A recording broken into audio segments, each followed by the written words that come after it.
उपस्थित सभी श्रोतृवर्ग को सादर प्रणाम। भारतीय इतिहास संकलन समिति द्वारा शुरू की गई हुई इस व्याख्यान माला का आज दूसरा दिन है। भारत की प्राचीन, मध्ययुगीन और अर्वाचीन काल की कर्तृत्ववान महिला, इस विशेष श्रृंखला में कल डॉक्टर आनंदीबाई जोशी, इनका जीवन वर्णन मेधावीताई नातू इन्होंने किया। आज राष्ट्रीय प्रवास प्रत्यक्ष रूप से जीने वाली एक थोर महिला, उनका जीवन कार्य संक्षिप्त रूप में आपके सामने रखने की कोशिश करूंगी। श्रीमद् भगवद गीता के 16वें अध्याय में पहला श्लोक है, अभयम सत्व संशुद्धि ज्ञान योग व्यवस्थिति दानम दमश्च यज्ञश्च स्वाध्याय स्तप आर्जवम। श्रीमद् भगवद गीता के इस श्लोक में भगवान श्री कृष्ण जी ने ज्ञान मार्जन के अपने जीवन पे कौन कौन से परिणाम होते हैं, इसका विश्लेषण किया है। ज्ञान ग्रहण करने के बाद भी, यानी शिक्षण लेने के बाद भी निर्भयता, सत्व संशुद्धि यानी निर्मल अंतःकरण, उत्तम आचरण, इन जैसे गुण आत्मसात नहीं होते तो ऐसा शिक्षण व्यर्थ होता है। लेकिन कुछ कुछ व्यक्तित्व ऐसे होते हैं जिनके पास लौकिक रूप से कोई भी बड़ी डिग्री नहीं होती है, लेकिन उनके पास जो श्लोक में वर्णन किए हुए हैं गुण, जैसे कि निर्मल अंतःकरण, निर्भयता, निरंतर दृढ़ता, इंद्रिय दमन, सात्विकता, उत्तम कर्म आचरण, ऐसे बहुत सारे गुण होते हैं। ऐसे ही थोर व्यक्तित्व में से एक वंदनीय लक्ष्मीबाई केळकर। स्त्री शक्ति को कार्यान्वित करते समय वो निष्प्रभ नहीं होनी चाहिए और पुरुषी यानी उसका बिहेवियर मैनली बिहेवियर नहीं होना चाहिए।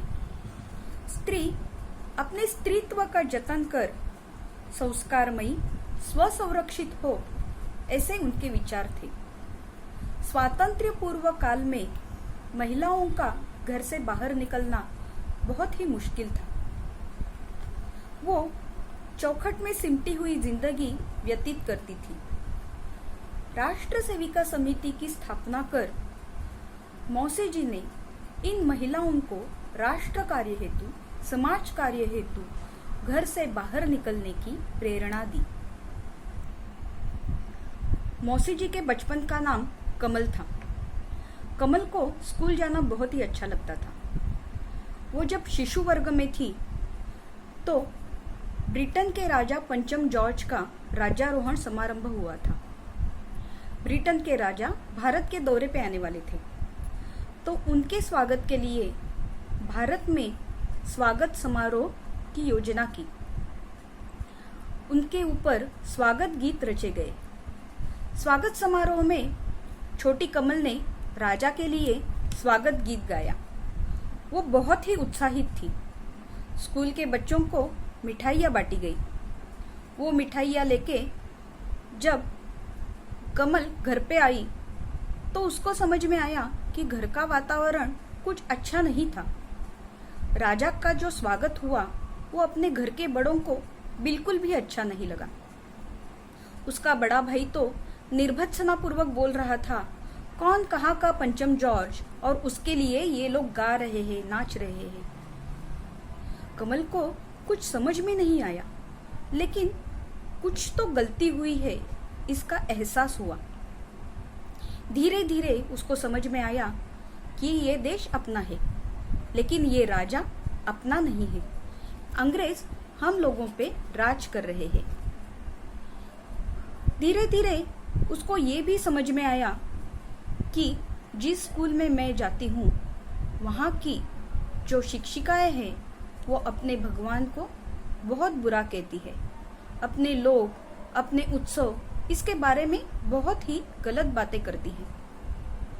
एक छोटी सी घटना से अपमानित होकर जब कमल घर पे लौटी तो उसने अपने माँ बाप को कहा कि मैं इस ईसाई स्कूल में अब नहीं पढ़ूंगी।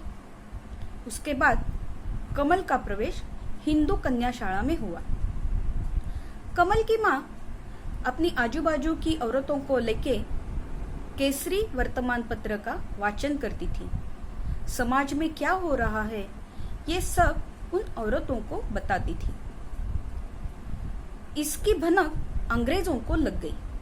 वो उनके घर पे आ गए और उन्होंने बोला कि केसरी का वाचन अब नहीं होगा। लेकिन उसकी माँ ने गरज के बोला, केसरी तो हम पढ़ते हैं और हमेशा पढ़ते रहेंगे। आपको जो कुछ भी करना है वो कीजिए। माँ की इस दुर्गा के अवतार को देख के कमल सीमित रह गई और उसने भी अन्याय का प्रतिकार करने की मन में ठान ली। कमल को उसकी माँ झांसी रानी, जीजाबाई, दुर्गा देवी इन वीरांगनाओं की कहानियां सुनाती थी। अन्याय का विरोध करने की शिक्षा संस्कार कमल के बाल मन पे हो रहे थे। चौथी के बाद कमल की शिक्षा रुक गई, लेकिन अन्य किताबें पढ़ना, वर्तमान पत्र का वाचन करना ये होता गया। उम्र के साथ साथ कमल की शादी की बातें घर पे होने लगी। कमल ने कहा, मैं शादी करूंगी, लेकिन उससे जो दहेज नहीं लेगा। बहुत संशोधन के बाद वर्धा के पुरुषोत्तम केळकर इनके साथ कमल का विवाह पक्का हो गया। पुरुषोत्तम जी उच्च शिक्षित थे, खानदानी थे, लेकिन उन्होंने दहेज बिल्कुल भी नहीं लिया। पुरुषोत्तम जी की पहली पत्नी का देहांत हो गया था। उनको 2 छोटी बेटियां भी थी। विवाह के बाद अपनी कमल यानी कि कमल दाते लक्ष्मी केळकर बन गई। पारिवारिक कर्तव्य निभाने में लक्ष्मी पूरी तरह से जुड़ गई। लेकिन विवाह होने के बाद भी लक्ष्मी ने देश कार्य करना बिल्कुल भी नहीं छोड़ा। प्रभात फेरी, पिकेटिंग, गोरक्षण अभियान ऐसी सब कार्य में वो सहभागी होती रही। राष्ट्र कार्यार्थ अपने सौभाग्य अलंकार समर्पित करने में लक्ष्मी बिल्कुल भी नहीं हिचकिचाई। अंग्रेजों के खिलाफ पूरे देश में कार्य शुरू था, लेकिन उसके साथ साथ हिंदू मुस्लिम दंगे भी भड़क रहे थे। दंगों के आड़ में महिलाओं का अपहरण किया जा रहा था और उनको अपमानित किया जा रहा था। लक्ष्मी इस बात से बहुत ही बेचैन थी। मैं क्या कर सकती हूँ, इस बात को वो सोचती रहती थी। इसी दौरान 1925 में हिंदू समाज को संगठित करने की एक भव्य योजना के तहत नागपुर में डॉक्टर हेडगेवार जी ने राष्ट्रीय स्वयंसेवक संघ की स्थापना की। लक्ष्मी घर संभाल के अपने बच्चों को संभालकर साइमन कमीशन निषेध मोर्चा, स्वदेशी जागरण अभियान इसके अंतर्गत काम कर रही थी। पर घर के हालात कुछ बिगड़ रहे थे। वो पति के बिगड़ते स्वास्थ्य के कारण परेशान रहने लगी। बच्चों की जिम्मेदारियां बढ़ रही थी। पति के स्वास्थ्य हेतु अनेक अथक प्रयत्न शुरू थे। दवाइयों के साथ साथ व्रत वैकल्य भी शुरू थी, लेकिन उसके फलस्वरूप उसको यश प्राप्त नहीं हो रहा था। अंततः उसके पति का यानी पुरुषोत्तम जी का देहावसान हो गया। 27 साल की कम आयु में वैधव्य प्राप्त हो गया। 6 लड़के, 2 लड़कियां, बड़ी जेठानी, इन सब की जिम्मेदारी लक्ष्मी पे आ गई। सांपत्तिक स्थिति भी बहुत बिगड़ रही थी, लेकिन हालात से डटकर मुकाबला करने के लिए लक्ष्मी सिद्ध हो गई। सांपत्तिक स्थिति में कुछ तो सुधार आए, इसलिए रहते घर में किराएदार रखने की उसने योजना बनाई। खेतीबाड़ी, कारोबार सब कुछ संभालने की जिम्मेदारी दत्तू नामक एक लड़के को दी। ऐसे करते करते धीरे धीरे हालात में सुधार होने लगा। अत्यंत धार्मिक होने के बावजूद मौसी जी ने पाखंड को कभी भी प्राधान्य नहीं दिया, आश्रय तो बिल्कुल नहीं दिया। अंधश्रद्धा, रूढ़िहीन परंपरा, इनके खिलाफ वो खड़ी हो गई। विधवा मंगल कार्य में नहीं जा सकती, ऐसे सुनने के बाद उन्होंने कहा, मैं तो जाऊंगी। ऐसे समारंभ में शामिल होने में मुझे कोई खुशी नहीं है, लेकिन विधवा होने में स्त्री का कोई भी दोष नहीं होता। तो इस पद्धति के खिलाफ जागरण करने के लिए, इस पद्धति के खिलाफ आवाज उठाने के लिए मैं इस समारोह में अवश्य जाऊंगी। मौसी जी तो अपने घर में हरिजनों को काम करने के लिए रखती थी। ये देखकर आजू बाजू में कुछ खुशफुसाहट होती थी, तो वो उनको बोलती थी, ये लोग स्वच्छ है ना, ये देखो। उनकी जाति पाति क्या है ये देखने की बिल्कुल भी आवश्यकता नहीं है। नागपुर में उस समय लड़कियों के लिए अलग महाविद्यालय नहीं था, तो मौसी जी ने अग्रसर होके अपनी देवरानी के साथ लड़कियों के लिए महाविद्यालय शुरू किया। खुले में लड़कियों को परेशानी हो जाएगी, इसलिए हम इसके बाहर तार का कुंपण करेंगे, ऐसा एक प्रस्ताव आया।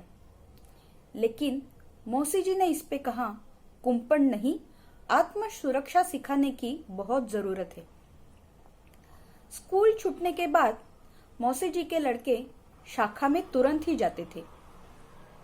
उनमें हो रहे अच्छे बदलाव को मौसी जी महसूस कर रही थी। मौसी जी के मन में आया, लड़कों की तरह लड़कियों के लिए भी शाखा जैसी कुछ चीज होनी चाहिए। उनको भी आत्म सुरक्षा के लिए लाठी काठी सिखाने की बहुत आवश्यकता है। इस दिशा में मौसी जी के विचार शुरू हो गए। नागपुर में, वर्धा में महात्मा गांधी जी की सायं प्रार्थना होती थी। एक बार मौसी जी उस प्रार्थना में शामिल हो गई। प्रार्थना के बाद प्रश्नोत्तरी का सत्र हुआ करता था। एक महिला उठकर गांधी जी से बोली कि महात्मा जी, स्त्रियों को किसका आदर्श रखना चाहिए? गांधी जी ने कहा, सीता का आदर्श रखने से अच्छा होगा। महात्मा जी बोले, मेरी आस्था है कि सीता का जन्म होते ही राम का निर्माण अवश्य होगा, उसके लिए अलग प्रयत्नों की जरूरत नहीं। मौसी जी रामायण, महाभारत इस धार्मिक ग्रंथ के साथ साथ अनेक साहित्य का अध्ययन करती थी, उसके ऊपर बातचीत करती थी। मराठी के साथ ही अंग्रेजी का भी अध्ययन करती थी, अंग्रेजी साहित्य पढ़ती थी। स्वामी परमहंस, स्वामी विवेकानंद, उनका साहित्य वो बड़े रुचि से पढ़ती थी। इंग्लैंड में हुई सभा में एक बार स्वामी जी ने कहा, गरुड़ पक्षी कितना भी बलवान क्यों न हो, उसे उड़ान के लिए 2 सशक्त पंखों की आवश्यकता है। एक पंख ना हो या कमजोर हो तो नहीं चलेगा। अतः इस भारत रूपी गरुड़ की उड़ान को भी स्त्री तथा पुरुषों के दोनों पंखों को बलवान होना आवश्यक ही है। मौसी जी को ऐसे लगता था कि सामाजिक तथा राजकीय सुधार लाने के लिए महिलाओं को आगे आना चाहिए, उनको सक्रिय सहभागी होना चाहिए। पर कोई भी कार्य करते वक्त स्त्री को अपने शील की रक्षण के लिए खुद सक्षम होना उतना ही आवश्यक है। किसी के भी ऊपर निर्भर रहने की मानसिकता उसको दूर करनी चाहिए। रामायण, महाभारत पढ़ते वक्त मौसी जी के मन में आता था कि सीता जी जब रावण के बंदीवास में थी तो उनके शील रक्षण के लिए राम जी तो वहां नहीं थे। सीता जी ने आत्मिक बल पे अपना खुद का शील रक्षण किया। वैसे ही कौरव सभा में ज्येष्ठ जन उपस्थित थे, 5 पति उपस्थित थे, फिर भी चीर हरण की अत्यंतिक अपमानित अवस्था द्रौपदी पे आई।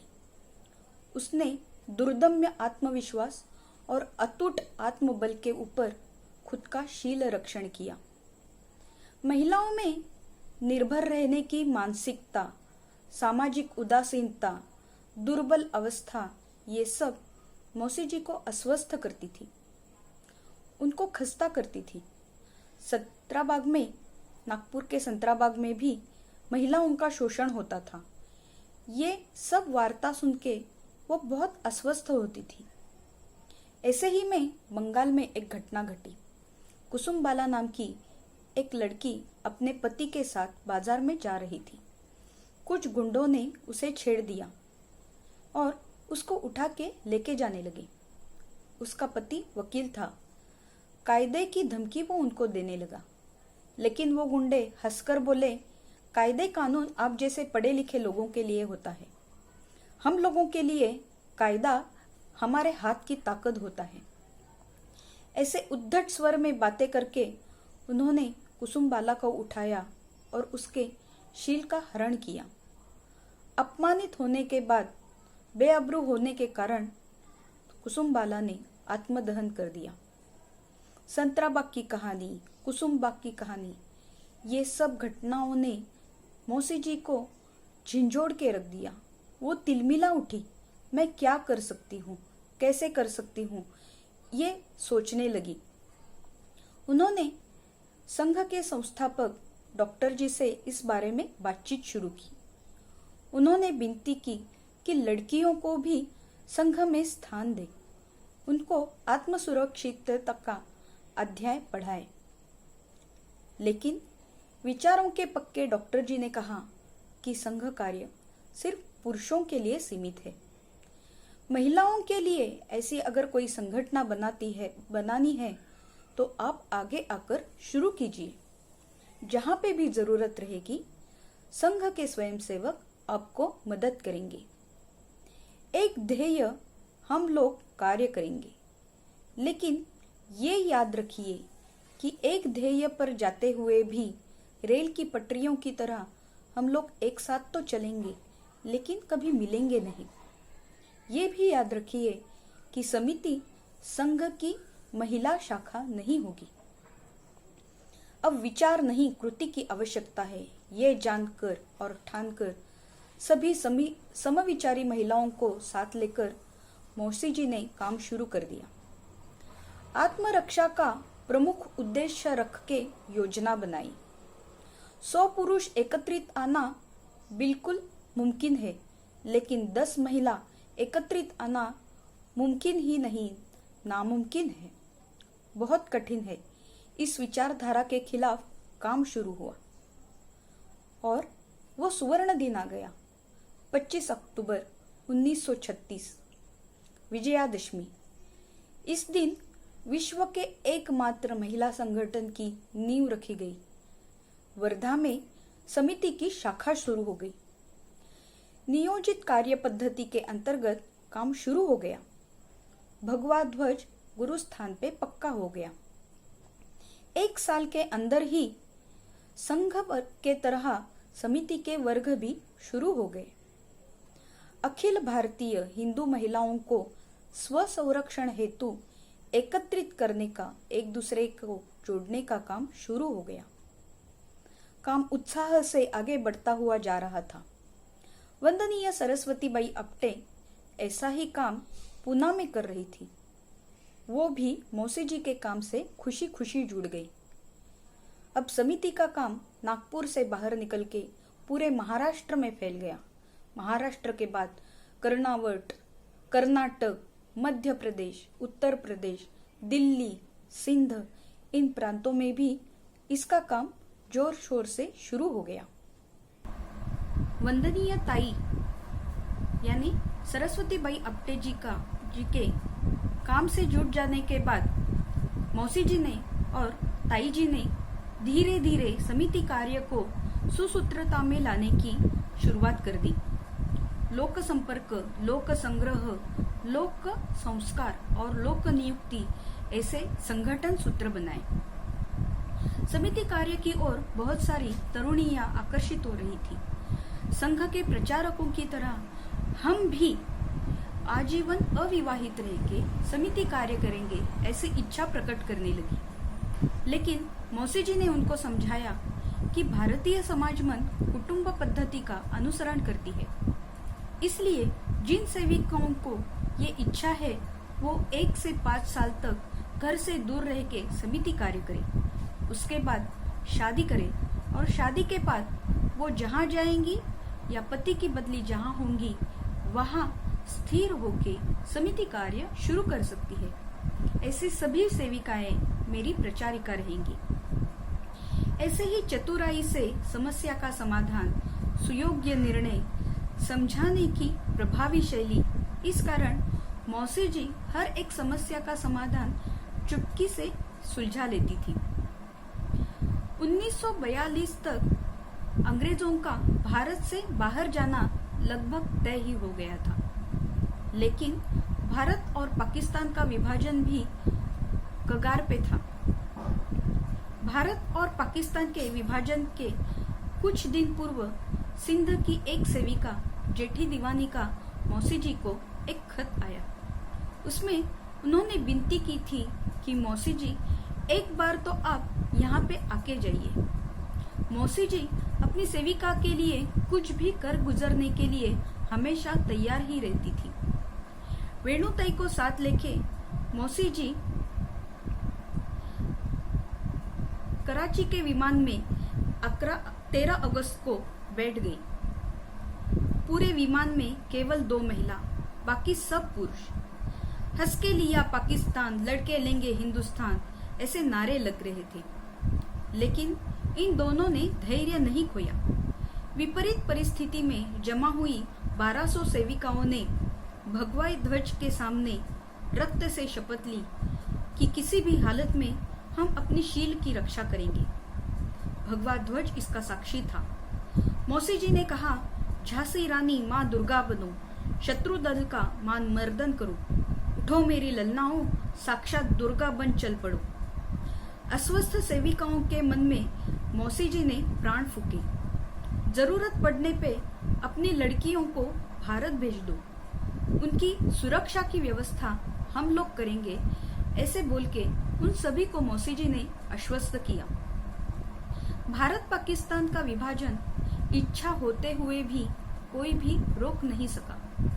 1947 के बाद भारत स्वतंत्र हो जाने के बाद समिति कार्य भी चहु ओर से उत्साह से प्रस्फुटित होने लगा।